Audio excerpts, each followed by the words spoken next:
New at 4, a local flooring company is getting hit with a lawsuit from the state's top prosecutor. Attorney General Josh Stein says the company has been defrauding customers, particularly in the Charlotte area, for years. Well, that lawsuit was filed today against Cornelius-based Flowers Flooring. Company officials are accused of accepting payment for materials that were never delivered or for flooring installation service that was not completed or even started.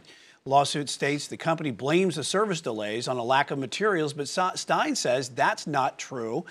Department of Justice has received more than 80 complaints against Flowers Flooring for the alleged unlawful practices. Let's go ahead and bring in Chief Legal Analyst now, Khalif Rhodes, into this conversation. All right, Khalif, so you read this complaint. What stuck out most to you here? This is disturbing at best. I mean, you're talking about 71 individuals that they list in the complaint, and they list about 4 or 5 different accounts, and most of them were they asked for half of the money up front and never came through.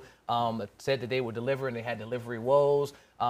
Ironically, there was one client that talked to them that said they did an excellent job a few years ago, and then they reached out to them again, and then they kind of just disappeared and took about $5,600 of their money. And so the things that stuck out to me the most is that they're asking for unfair and deceptive trade practices, which means that they showed a pattern of attempting to defraud individuals, that this wasn't just a one-off, that this was something that you guys blatantly did and attempted to take money fraudulently from individuals without ever attempting to do the work.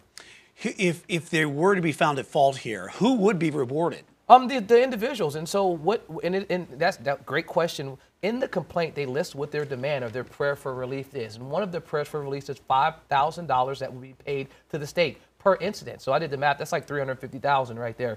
Then they're asking for a return of the funds and or completion of the money, and it says based on what the client wants. And so some of these individuals just want their project to be done. Like the one guy said, I just want my floors put in, and he says that in there. But there's a couple of individuals that just want their money back. They may have already got their floors put in by other companies, and now they're still trying to figure out where that original down payment for half of the money is. And so I appreciate the fact that you have someone, and this is the Attorney General's job. They're supposed to protect and speak for consumers when you can't speak for yourself. If you're just one individual sitting in Cornelius and you think this company took advantage of you, you really don't have any power.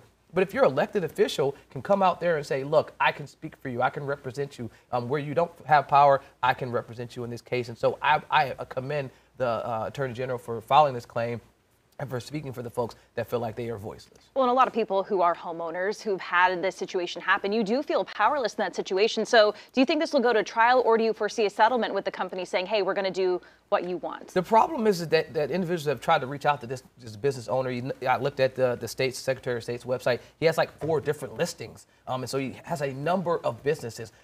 Normally, you'd see a case like this settle if the person is attempting to communicate with you and work it out. Now, you have the power of the Attorney General's office on your side, and so typically that would lead to settlement. But then the other portion is, even if you get a settlement, does he have the money to pay? Because this is what I'm looking at with a claim like this. It's not that I didn't want to do the work. I may have just not had the money to do it. Cost of wood and lumber, it went up, since the pandemic. I understand that cost is astronomical now. So if you took money back in 2019, it's not the same that it cost to pick it up in 2023. And so it could be just like, I just don't have the funds. Yeah, and also strengthen numbers when you got that many complaints piling up after that. For sure. You don't know who to turn back to. You're like, well, who do I owe now? I got to pay someone back. Long process. Khalif, thank you.